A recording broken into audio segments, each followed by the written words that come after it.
founder of the Institutes for the Achievement of Human Potential, says they can be made when parents use his revolutionary teaching methods.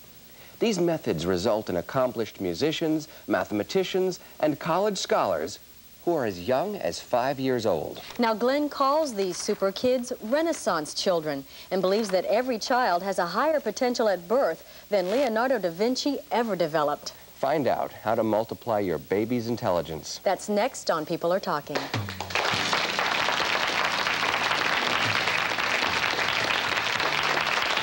Live from the studios of Channel 3 on Independence Mall, here are Richard Bay and Dana Hilger. Good morning. Good morning. Welcome to the show. Friday. Finally. Yes, it is. I had a short week, though, because I had a vacation at the beginning of the week. Well, that's all right. That's all right. Comes sooner. You know, when I was a child, they had all sorts of special programs in the school to foster people they thought were gifted. I was in a program that was called the IGC, Intellectually Gifted Children. But you walked around the school, it was almost like a stigma, you know, attached. You were separated from the other kids. The other kids didn't accept you? The majority of the school didn't, no, Yeah. I would say that. It was... Well, I went to a private school, and we had different colored groups, you know, like blue, green, red, yellow. And I was in the blue group, which was purportedly, you know, the advanced group. I think it was just simply those of us who studied more than the others, myself. But, you know, the pressures are special, But they called us the blue group, and we always kind of thought, you know, I wonder why we're the blue group, and I wonder why we do more homework than the other kids do. Well, those pressures can make you a little blue. I mean, I remember math tests. There was always that pressure to do better on math tests. I'd lay awake at night, you know, worrying about the math test the next day because math was not my best subject. Do more intelligent kids have special pressures applied to them? Oh, God, the other way around. See, the idea that somebody's in trouble because you knew... How did you two turn out, by the way? Look at us. Not too well. Look what it did to us. I can see that. I can see that you're grim, tense, upset, and not very bright. Sure, kids have problems. The ones who can't read have problems, tragic problems. And that's 30% of the kids in school. By the way, Richard, it isn't really our materials. The magic is in the child, not in our materials. Our materials are sane, sensible materials which we have spent 40 years developing. But the real magic is not in the materials, it's in the child. Glenn, would you go so far as to say, though, that every single child has genius potential? Oh, sure. Really? Well, you read it, Dana. The fact is that if you ask the staff of the Institute, you know, it's not just me, it's 50 people who have spent 40 years doing this. And we've lived with the children all over the face of the earth, from the most primitive places in the world to the most sophisticated capitals in 135 countries, and studied children all over the world.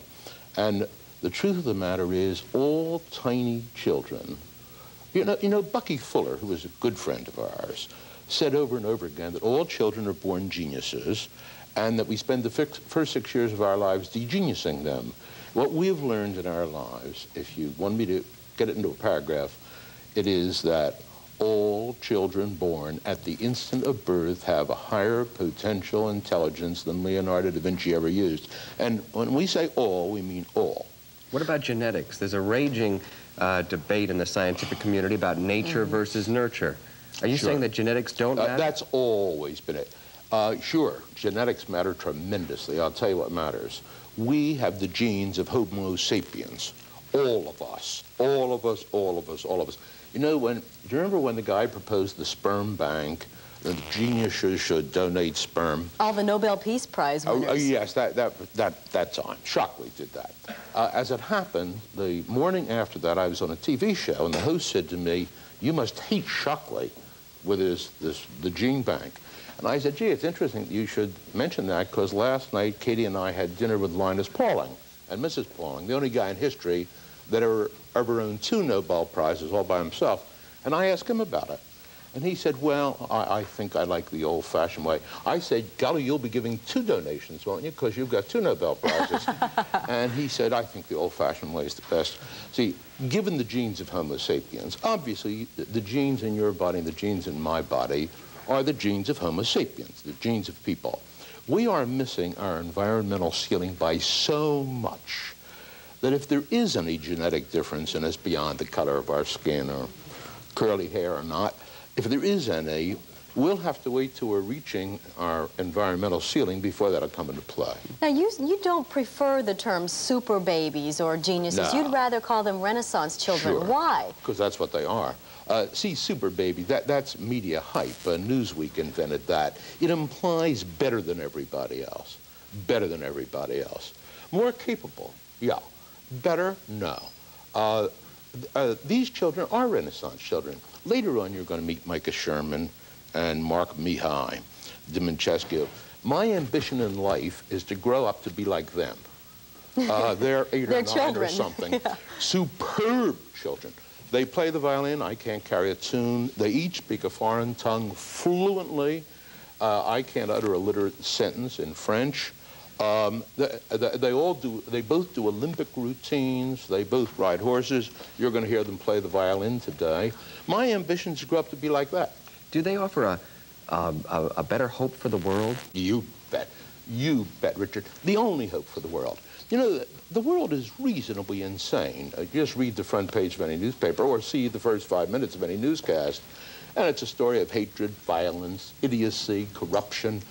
But wait a second, let me ask you this. Yeah. Why does creating a smarter child, an intelligent child, a child who can play the violin, how is that going to get rid of the craziness in the world? How does that increase the humanity, the emotional compassion that a human being may have? Let's take it to the extreme so we can examine Let's that. talk about Hitler. We can all be stupid. But let's talk about Hitler, okay? That's a perfect example. The genius Hitler, my foot, and it's difficult for me to... Or raising a master race. Let's try him. Okay. Let's try him. Well, how'd it turn out? Hitler and the master race. See, Hitler wasn't a genius. You wanted a word for Hitler, try maniac, homicidal maniac. See, the idea that Hitler was a genius is nonsense. Genius is as genius does. He was a failure by his own standard, Richard. For Pete's sake, was his objective to end up lying on a cement floor with people pouring gasoline on him and lighting him? That's what happened to him. And he ended up with Germany, which he's supposed to love, in flames around his ears. I was there. See, if you want a name for Hitler, try maniac, not genius. Well, let's bring it down to a little more practical level, though. Sure. A lot of your critics say that you set the children up for failure because they go to this school, they are expected to succeed and excel, they usually do, but then they go out into the real world and they are expected to apply what they've done in the school to that. Let's see if I got that straight, Dana. The kids come to our school, they leave the school. You don't understand, they're taught by their parents, not us. That's who taught me, my parents. They learn to read, play the violin, and then they go to school and fail. Do you know that in Philadelphia, PA, where I was raised, I went from kindergarten to the University of Pennsylvania here, 30% of 17-year-olds can't read their own diplomas. The Inquirer had a headline in the Sunday section about 4 months ago. The whole cover said, 40% of people in Philadelphia can't read this. Is that, you mean, by reading at 3 and reading Shakespeare when you're 7, you won't be as well off as if you can't read at 17? I mean, who was ever in trouble because he knew too much? Who was ever in trouble because he was too capable? Unless he put too many pressures on himself to do so. Our kids have the time of their lives, and our parents have the time of their lives. They get upset if they can't come to school. You understand, there are 40 kids in the international school here in Philadelphia. But you understand there are tens of thousands of them around the world. We don't really teach the children. In the 6 years that matter, from birth to 6, their parents teach them. Now, the idea of stress at home from your mother, I lived at home with my mother from the time I was born to the time I was 6, and I can't remember any stress. I remember the disagreements. Then I got to school, and then I got stress. I mean stress every day of my life. It was tests, dreadful, scare the devil out of you. Mm-hmm. See, we do exactly the opposite. We do exactly the opposite of that. Everybody loves to learn, and everybody hates to be tested. At least I do. I expect you do, too.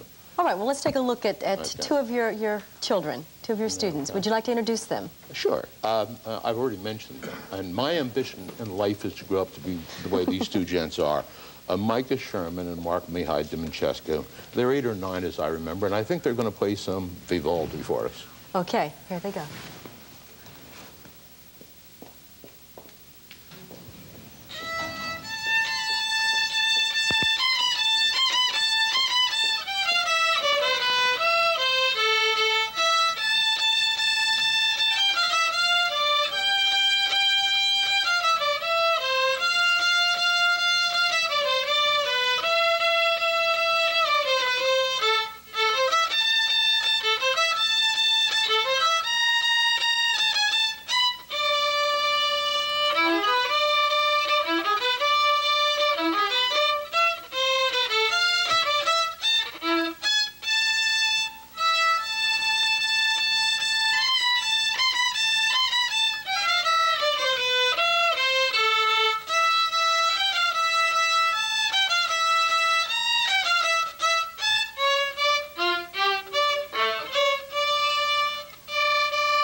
Now, how old are they? How old are They're 8 or 9. Micah, how old are you? 9. And how about you, Marc-Mihai? Both 9. 9? Both 9. And when did they start Both learning to play the violin? Oh, when they were 2 or so. 2? How about that? How old were we when we started? 3. Oh, well, 3 and a half. That's different. You're not much bigger than the violin. It must be like a cello to you at 3. No, they have little ones. How long did it take you to learn this? To learn the piece you just played? Oh, This piece? they can play hundreds of pieces. Yeah. I mean, Just this piece? Mm-hmm. I think about, well, to learn the notes, it took about a month. But a yeah, month. all of the fortes and all of that. Sure, those fortes are really they can play hard. hundreds of things. Yeah. They'd have played some really complicated stuff if we could have had a pianist to accompany them, but we just couldn't arrange it. Now, you understand, those 2 gents, my ambitions are going to be like them. They both do Olympic routines, backflips and stuff like that. Micah speaks Spanish as fluently as he speaks English. Marc-Mihai speaks French as fluently as he speaks English. They both read Japanese, for instance. They both jump horses, for instance, and are expert horsemen, jump horses. They swim. They have encyclopedic knowledge on hundreds of subjects. So That's the way I'd like to play. I don't blame Yeah, you. So you sure. work on intellectual and athletic prowess within the children. You try to bring both of them out. Intellectual, physical, and social. Can all children learn to play the way they've just played? Yes. If you mean, do all children have that capability? The answer is, of course they do. If the question is, and therefore do all children do that, then of course they don't. And it has a great deal to do with the parents. Not all parents really go for this kind of idea. And the parents who don't shouldn't do it. The parents who do have a built-in worry about pushing, stress. Those 2 guys have the time of their lives. They're good friends of mine. It's a great joy to be with them. It's fun. I get 3 hours with them today coming down here, being here and going home. It's a great, great joy. They are nifty, charming, delightful kids. Well, let's take a look at these nifty, charming, delightful kids again. What are they going to play now? What are you guys going to play now? Boogie-Woogie. Some boogie-woogie. Boogie-woogie. Okay, thanks. Here they are.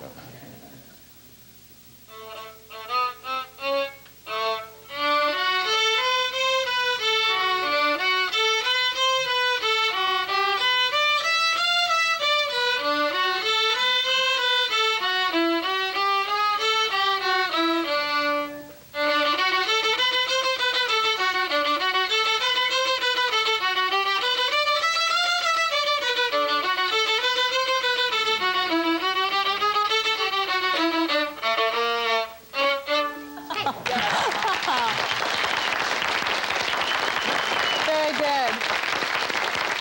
Thank you both. Thank you both.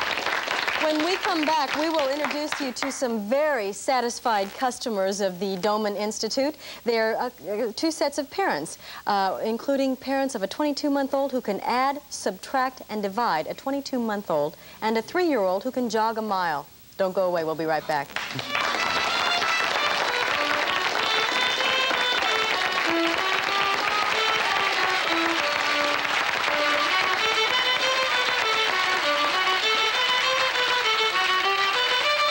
Folks, I want to mail you this free catalog so you can discover all the benefits of Craftmatic